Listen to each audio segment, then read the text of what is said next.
මං ඔයාලට අද කියලා දෙන්න හදන්නේ ඔයාගේ කොණ්ඩය ගොඩක් දික් කරගන්න, ඒ වගේ කොණ්ඩේ අග පැලීම නවත්තන්න පුළුවන් හොඳම හොඳ තෙල් එකක් හදාගන්න විදිහ.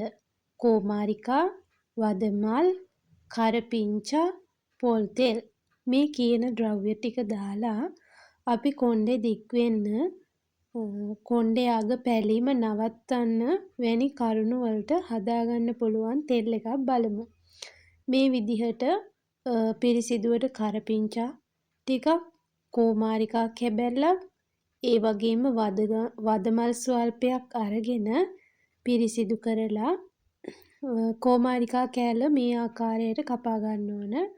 අපි මේ ද්‍රව්‍ය තුන මේ විදිහට හදාගෙන අපි බලමු තෙල් එක කොහොමද හදාගන්නේ කියලා. ඔයාට මේ තෙල් එක සති 2ක් 3ක් වගේ එක දිගට පාවිච්චි කරනකොට හොඳ ප්‍රතිඵල ලබා ගන්න පුළුවන්. ඒ කොහොමද කියලා අපි බලමු. නිවසේම අපිට පොල් වේලලා අඹරලා ගන්න පුළුවන් හොඳ පොල් තෙල් එකක් හදා ගන්න ඕන ඉස්සෙල්ලම.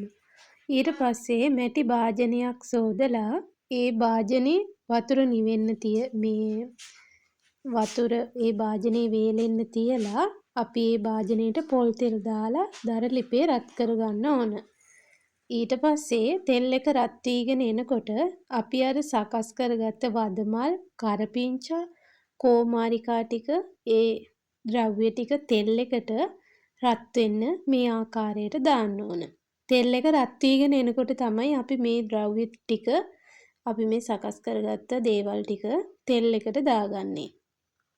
ඉතින් මම මෙතන තෙල් කාලක් විතර වගේ ගත්තා.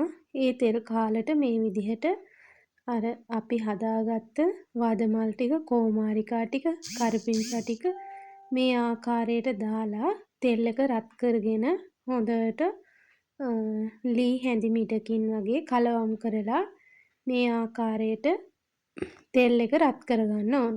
ගොඩාක් වෙලා තෙල් එක රත් කරගන්නේ නැහැ. එතකොට අර ස්වභාවික පෝෂණ ද්‍රව්‍ය ගින්දර රස්නෙට පිච්චිලා යන්න පුළුවන්. ඒ නිසා සාමාන්‍යයෙන් ගානට Tamanට දැනෙන විදිහට තෙල් එක රත් කරගෙන තෙල් එක මැටි භාජනයෙම නිවෙන්න තියලා මේ විදිහට ඔයාලට පෙන්වන්න ඕන නිසා මම මේ විදිහට භාජනයකට දාගත්තා.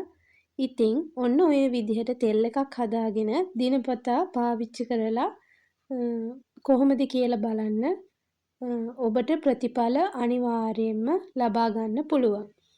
මේ වීඩියෝ එක හොඳයි නම් මේ වගේ තවත් වීඩියෝ ඔයාලට අරගෙන එන්න මට කමෙන්ට් එකක් දාලා තියන්න. විනාඩි 10ක් පමණ මේ තෙල් එක දර ලිපේ රත් කරගත්තා නම් 10ක පමණ කාලයක් හොඳටම ඇති.